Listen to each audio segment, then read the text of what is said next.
Shannon എന്തിനാണ് യഥാർത്ഥത്തിൽ ഗ്രീഷ്മയുടെ വീട്ടിലേക്ക് പോയത് എന്ന് പറഞ്ഞു മരിച്ചൊരാളെ അപമാനിക്കുകയാണ്, മരിച്ചൊരാളെ അവഹേളിക്കുകയാണ്. മരിച്ചൊരാളെ അവഹേളിക്കുന്ന ഈ അവസരം ജസ്റ്റിസ് കമാൽ പോഷ സാറിനെ പോലെ വലിയൊരു മനുഷ്യൻ ചെയ്തിട്ട് എത്ര പേര് പ്രതിഷേധിച്ചു? ഈ രണ്ട് മീഡിയക്കാരോടെല്ലാം ഒരൊറ്റ ചോദ്യം, ഒരുപാട് ചോദ്യങ്ങളിലേക്ക് പോകുന്നില്ല. ഇപ്പം അവൻ എന്തായാലും ബോധോദിച്ചിട്ടുണ്ട്. അപ്പം ഈ വിക്ടിം ബ്ലെയിമിങ് എന്താണെന്നുള്ള കോൺസെപ്റ്റ് അറിയാത്തതിൻ്റെ പ്രശ്നമല്ല രാഹുൽ ഈശ്വറിന്. ഇവനത് സ്ത്രീകൾക്ക് നേരെ വരുമ്പോൾ മാത്രമാണ് ഇവനത് കത്താതിരിക്കുന്നത്. ഗ്രീഷ്മ കേസിൽ ആ വിക്ടിം അവിടെ പോയതോ അവിടുന്ന് ജ്യൂസോ കഷായോ മേടിച്ച് കുടിക്കുന്നതോ അല്ല തെറ്റ്.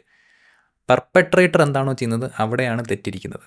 ഹണി റോസിൻ്റെ കാര്യത്തിൽ ഇവൻ ഈ ബുദ്ധി ഉപയോഗിച്ചിരുന്നെങ്കിലോ, ഹണി റോസിന് ഇഷ്ടമുള്ള ഡ്രസ്സ് ഇടുന്നതോ ഹണി റോസിന് ഇഷ്ടമുള്ള ഡ്രസ്സ് ഇട്ട് ഏതെങ്കിലും പൊതുസ്ഥലങ്ങളിൽ പോകുന്നതോ അല്ല തെറ്റ്.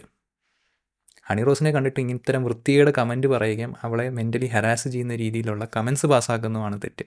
ഈ ബുദ്ധി അവന് ഹണി റോസിൻ്റെ കാര്യത്തിൽ കിട്ടിയിരുന്നെങ്കിൽ ഇത്രയും കിടന്ന് മെഴുകേണ്ട ആവശ്യമൊന്നുമില്ലായിരുന്നല്ലോ.